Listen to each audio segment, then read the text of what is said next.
Assalamualaikum warahmatullahi wabarakatuh. Pada video kali ini saya Ahmad Badrus CGP Angkatan 10 akan memaparkan koneksi antar materi modul 3.1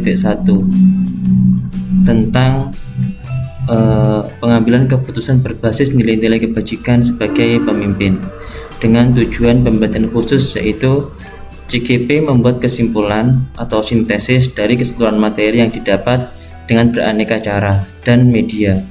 Yang kedua, CGP dapat melakukan refleksi bersama fasilitator untuk mengambil makna dari pengalaman belajar dan mengadakan metakognisi atau berpikir lebih mendalam terhadap proses pengambilan keputusan yang telah mereka lalui dan menggunakan pemahaman barunya untuk memperbaiki proses pengambilan keputusan yang dilakukannya.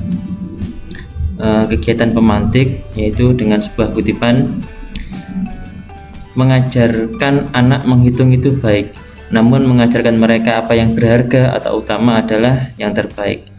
Teaching kids to count is fine, but teaching them what count is best, oleh Bob Talbert. Nah, dari kutipan di atas, apa kaitannya dengan proses pembelajaran yang sedang Anda pelajari saat ini? Kalau saya kaitkan dari kutipan tersebut dengan apa yang telah saya pelajari, yaitu tentang bagaimana mengambil keputusan berdasarkan nilai-nilai kebajikan. Nah, pada kutipan tersebut tampak sebuah dilema etika, yaitu mengajar menghitung itu baik dan mengajar apa yang mereka berharga itu juga baik. Nah, di situ muncul dilema etika. Pun juga saat penyelesaiannya dengan menggunakan paradigma dilema etika, pun juga prinsip-prinsipnya, pun juga 9 langkah yang harus diambil dalam memutuskan tentang apa yang harus dipilih begitu.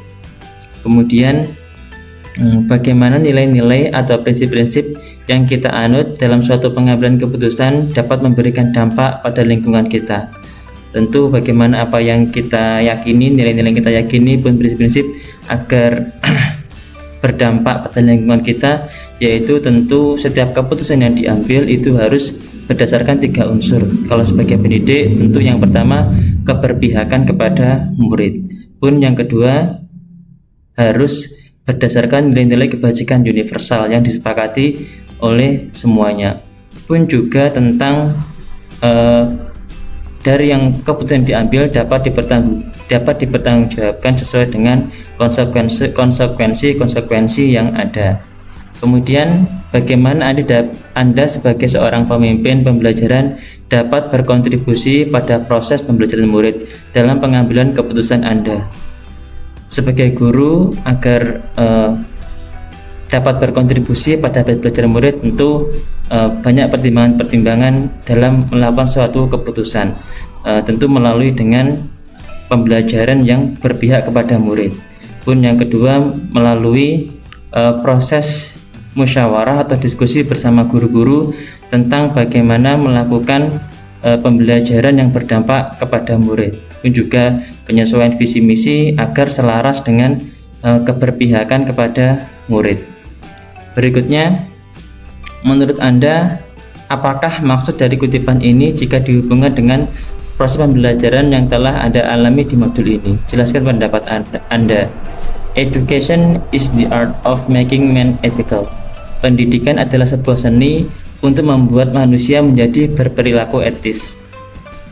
Nah, ini kalau saya kaitkan dengan apa yang telah dipelajari, yaitu adanya bagaimana mengambil sebuah keputusan, ada 2 hal, yaitu adanya bujukan moral pun juga dilema etika. Nah, kalau kaitannya dengan kutipan ini, tentu keputusan yang diambil itu harus sesuai dengan perilaku etis sebagai manusia dengan banyak pertimbangan yang harus dihadapi. Pun kalau itu sifatnya dilema etika antara baik dan baik, tentu harus menggunakan paradigma yang baik sesuai dengan dilema etika, prinsip-prinsip berpikir yang sesuai dengan dilema etika, pun juga dengan pendekatan 9 langkah dan pengujian keputusan yang harus diambil sesuai dengan dilema etika. Kemudian saya akan membuat koneksi antar materi modul 3.1 ini menggunakan panduan pertanyaan untuk membuat rangkuman kesimpulan pembelajaran. Pada poin pertama, yaitu bagaimana filosofi Ki Hajar Dewantara dengan Pratap Triloka memiliki kaitan dengan penerapan pengambilan keputusan sebagai seorang pemimpin. Sebagaimana kita ketahui, pada Pratap Triloka ada ing ngarsa song tulodo, di depan memberikan contoh, yaitu sebagai pemimpin. Tentu dalam sebagai pemimpin, kalau kita kaitkan dengan apa yang telah dipelajari tentang pengambilan keputusan, haruslah berdasarkan nilai-nilai kebajikan, ada keberpihakan kepada murid, pun juga dapat dipertanggungjawabkan sesuai dengan konsekuensi-konsekuensi yang ada. Pun juga langkah-langkah yang diambil haruslah dengan 4 paradigma yang telah disepakati, 3 prinsip berpikir yang telah dipelajari, pun juga 9 langkah pengambilan dan pengujian keputusan. Berikutnya, bagaimana nilai-nilai yang tertanam dalam diri kita berpengaruh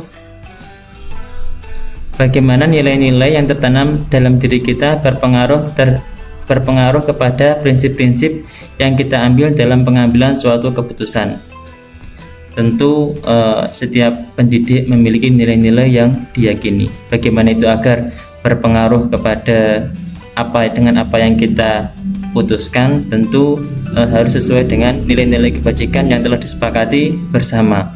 Kita lihat paradigmanya terlebih dahulu, apakah antara keputusan ini antara individu dengan kelompok, apakah itu ada nilai kepedulian atau rasa kasihan, apakah itu keberanian dan kesetiaan, pun juga kita pertimbangkan dampak jangka pendek ataupun jangka panjangnya, pun juga dilatih dengan prinsip-prinsip berpikir dilema etika dalam pengambilan keputusan tentunya, yaitu apakah berpikir berdasarkan hasil akhir, apakah berdasarkan peraturan, apakah berdasarkan dengan rasa kepedulian, begitu. Kemudian poin yang ketiga, bagaimana materi pengambilan keputusan berkaitan dengan kegiatan coaching atau bimbingan yang diberikan pendamping atau fasilitator dalam perjalanan pembelajaran kita, terutama dalam pengujian pengambilan keputusan yang telah kita ambil. Apakah pengambilan keputusan tersebut telah efektif? Masihkah ada pertanyaan-pertanyaan dalam diri kita atas pengambilan keputusan tersebut? Hal-hal ini tentunya bisa dibantu oleh sesi coaching yang telah dibahas pada sebelumnya. Saat kita mempelajari modul 3.1 tentang pengambilan keputusan dan pendekatan coaching, tentu ini sangat berhubungan sekali, karena pada teknik coaching itu ada langkah tirta, yaitu bagaimana kita menetapkan tujuan dalam sebuah percakapan, kemudian kita mengidentifikasi problem-problem atau masalah yang ada, pun juga kemudian merencanakan apa dari problem yang dari hasil identifikasi tadi itu, pun juga dengan hasil akhir tanggung jawab. Nah, pada tanggung jawab ya tentunya adanya muncul pengambilan keputusan yang harus berdasarkan nilai-nilai kebajikan. Kemudian poin berikutnya, bagaimana kemampuan guru dalam mengelola dan menyadari aspek sosial emosionalnya akan berpengaruh terhadap pengambilan suatu keputusan, khususnya masalah dilema etika. Sebagaimana yang telah dipelajari pada modul 2.2 tentang KSE, kompetensi sosial emosional, kalau kita koneksikan dengan bagaimana pengambilan keputusan, ini tentu sangat berhubungan sekali, have connection. Yaitu yang pertama, saat mengambil keputusan tentu harus ada kesadaran diri, muncul kesadaran diri atau kita menyebutnya dengan berbasiskan mindfulness atau kesadaran penuh, pun juga harus dengan ada manajemen diri juga, tidak gerusa-gerusu, karena keputusan yang diambil ini mempertimbangkan banyak hal. Berikutnya tentu ada kesadaran sosial, ada rasa empati di dalamnya saat kita mengambil sebuah keputusan. Berikutnya adanya keterampilan berelasi, tentu keputusan yang kita ambil tidak hanya pada diri kita saja, pun juga pada lingkungan sekitar kita, apakah itu murid, apakah itu guru, apakah itu wali murid atau lingkungan sekitar sekolah dalam konteks pendidikan. Berikutnya yang terakhir yang sangat berkaitan sekali, yaitu tentang pengambilan keputusan yang bertanggung jawab. Ini sangat terhubung sekali dengan materi pengambilan keputusan berdasarkan nilai-nilai kebajikan sebagai pemimpin. Kemudian poin berikutnya, bagaimana pembahasan studi kasus yang fokus pada masalah moral atau etika kembali kepada nilai-nilai yang dianut seorang pendidik. Tentu saat menghadapi sebuah kasus yang sifatnya moral atau etika, kita harus kembalikan kepada nilai-nilai yang kita anut sebagai seorang pendidik. Kalau itu sifatnya bujukan moral, tentu kita harus memilih yang sifatnya baik karena pertentangan antara baik dan tidak baik gitu. Pun kalau itu sifatnya etika, tentu kita sebagaimana yang telah dipelajari harus menggunakan banyak perspektif, terutama tentang paradigma, prinsip-prinsip yang diambil harus berdasarkan yang saya sebutkan tadi. Ada keberpihakan kepada murid berdasar nilai kebajikan pun juga dapat dipertanggungjawabkan. Kemudian ditindaklanjuti dengan 9 langkah pengambilan dan pengujian sebuah keputusan. Kemudian poin berikutnya, bagaimana pengambilan keputusan tepat tentunya berdampak pada terciptanya lingkungan yang positif, kondusif, aman, dan nyaman. Tentu saat kita mengambil sebuah keputusan yang tepat akan menciptakan lingkungan yang positif, kondusif, aman, dan nyaman.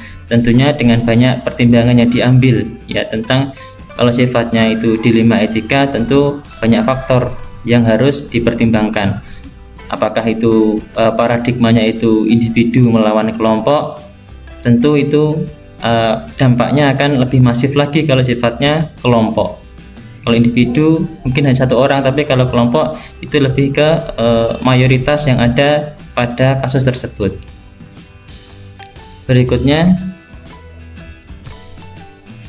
apa tantangan-tantangan di lingkungan Anda untuk dapat menjalankan pengambilan keputusan terhadap kasus-kasus dilema etika ini? Adakah kaitannya dengan perubahan paradigma di lingkungan Anda? Mungkin setiap lingkungan pendekatan berbeda-beda, paradigma juga berbeda-beda. Kalau di lingkungan tempat saya mengajar, yaitu di daerah pegunungan, di daerah Gunung Kelut, tentu akan paradigmanya akan berbeda dengan Bapak Ibu guru yang tinggalnya di perkotaan, di mana mungkin tingkat SDM-nya juga berbeda saat menyampaikan keputusan-keputusan harus dengan pendekatan-pendekatan yang lebih humanis lagi, atau dengan bahasa-bahasa yang sifatnya mereduksi yang sifatnya terlalu akademis karena di daerah pinggir gitu. Berikutnya, apakah pengaruh pengambilan keputusan yang kita ambil ini dengan pengajaran yang memerdekakan murid-murid kita? Bagaimana kita memutuskan pembelajaran yang tepat untuk potensi murid kita yang berbeda-beda?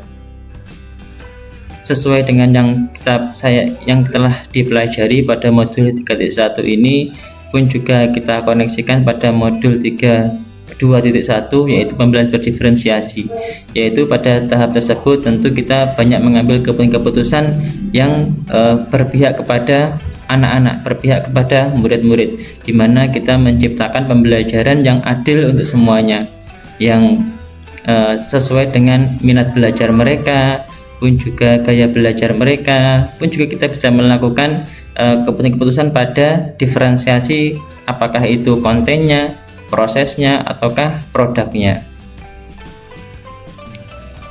Berikutnya, bagaimana seorang pemimpin pembelajaran dalam mengambil keputusan dapat mempengaruhi kehidupan atau masa depan murid-muridnya? Ini sangat berkaitan pada materi 3.1 ini pada bagian jangka pendek dan jangka panjang. Tentu keputusan yang kita ambil dalam pembelajaran yang dilakukan di kelas ini akan berdampak kepada anak-anak, dimana seandainya dalam tanda kutip kita salah mengajar, salah mendidik, tentu itu akan berdampak pada masa depan anak-anak kita. Mereka akan punya kenangan yang kurang baik saat belajar karena pengambilan keputusan yang kurang tepat. Nah, baiknya sebagai pendidik dalam konteks ini, dalam melakukan pembelajaran, menciptakan lingkungan-lingkungan yang baik untuk anak, untuk dikenang saat mereka setelah menjalani kehidupan mereka. Saat mereka dewasa tentu akan mengingat kita sebagai gurunya memberikan pengalaman yang menarik bagi mereka, yang membahagiakan bagi mereka dalam melakukan pembelajaran. Pun tentu itu dengan banyak pertimbangan bagaimana keputusan yang diambil itu harus berlandaskan keberpihakan kepada anak-anak atau kepada murid-murid. Berikutnya, apa kesimpulan akhir yang dapat Anda tarik dari pembelajaran modul materi ini dan keterkaitannya dengan modul-modul sebelumnya? Saat saya belajar tentang modul 3.1 ini tentang bagaimana pengambilan keputusan berbasis nilai-nilai kebajikan sebagai pemimpin, saat kita koneksikan pada materi-materi sebelumnya, katakanlah pada modul 1.1 tentang refleksi pemimpin KHD, itu tentu ini terkoneksi pada unsur-unsur dalam pengambilan keputusan. Salah satunya adalah keberpihakan kepada murid, dan itu sinkron dengan bagaimana filosofi pemikiran KHD, bahwa apa yang kita lakukan, apa yang kita ajarkan kepada murid-murid itu adalah harus berdasarkan dengan keberpihakan kepada murid. Pun kalau kita koneksikan pada modul 1.2 pun itu juga sangat berhubungan, ya, yaitu tentang materi bagaimana nilai-nilai dan peran guru penggerak. Sebagaimana kita pahami bahwa nilai-nilai diantaranya adalah melakukan keberpihakan juga pada murid, dan itu sinkron dengan materi 3.1 ini. Berikutnya materi 1.3 yaitu tentang visi dan misi. Itu pun juga visi yang kita buat tentunya harus berpihak kepada murid, dan itu tentu melalui pengambilan keputusan yang dapat dipertanggungjawabkan berdasarkan nilai-nilai kebajikan. Berikutnya materi tentang 1.4 yaitu tentang materi 1.4 tentang budaya positif. Tentu budaya-budaya yang ada yang diciptakan itu ada keberpihakan kepada murid dengan pengambilan keputusan yang ada. Pada materi 2.1 tentu pembelajaran berdiferensiasi dengan tujuan yaitu melakukan pembelajaran yang berpihak kepada murid. Pun juga modul 2.2 tentang pembelajaran sosial emosional, di mana di dalamnya ada ada tahapan pengambilan keputusan yang bertanggung jawab. Pun juga pada teknik yang berikutnya pada tahapan coaching pada modul 2.3. Tentu pada tahapan tersebut ada pengambilan keputusan di mana sebagai seorang pendidik atau sebagai seorang coach memberikan arahan-arahan yang memberdayakan kepada coach dengan identifikasi masalah yang disampaikan oleh coach. Tentu di situ ada pengambilan keputusan agar coach lebih berdaya. Berikutnya, sejauh mana pemahaman Anda tentang konsep-konsep yang telah Anda pelajari di modul ini, yaitu dilema etika dan rujukan moral, 4 paradigma pengambilan keputusan, 3 prinsip pengambilan keputusan, dan 9 langkah pengambilan dan pengujian keputusan. Adakah hal-hal yang menurut Anda di luar dugaan? Setelah saya mempelajari modul ini tentang konsep-konsep dilema etika, yaitu di mana pertentangan keputusan dari pertentangan antara nilai benar dan nilai benar, pun juga rujukan moral yaitu tentang pertentangan yaitu antara keputusan baik dan keputusan buruk, pun juga 4 paradigma pengambilan keputusan, di mana yang pertama yaitu individu lawan kelompok, yang kedua itu kepedulian melawan rasa kasihan, yang ketiga kebenaran melawan kesetiaan, pun yang terakhir yaitu jangka pendek melawan jangka panjang. Pun juga tentang 3 prinsip pengambilan keputusan, yaitu prinsip apakah berpikir berdasarkan hasil akhir, apakah berdasarkan peraturan, ataukah berdasarkan rasa kepedulian. Pun juga tentang 9 langkah pengambilan dan pengujian keputusan, yaitu mengenali nilai-nilai yang bertentangan, yang kedua itu mengetahui siapa saja yang terlibat, yang ketiga menghubungkan fakta-fakta yang relevan atau yang ada, pun juga yang keempat pengujian benar salah melalui uji legal, uji regulasi, uji publikasi, uji intuisi, pun juga uji panutan atau idola. Kemudian kita melakukan menilai paradigma benar lawan benar. Pun langkah berikutnya adalah melakukan prinsip resolusi dan dilanjutkan dengan investigasi opsi trilema dan dilakukan buat keputusan, kemudian lihat kembali dan lalu direfleksikan dari keputusan yang telah diambil. Berikutnya,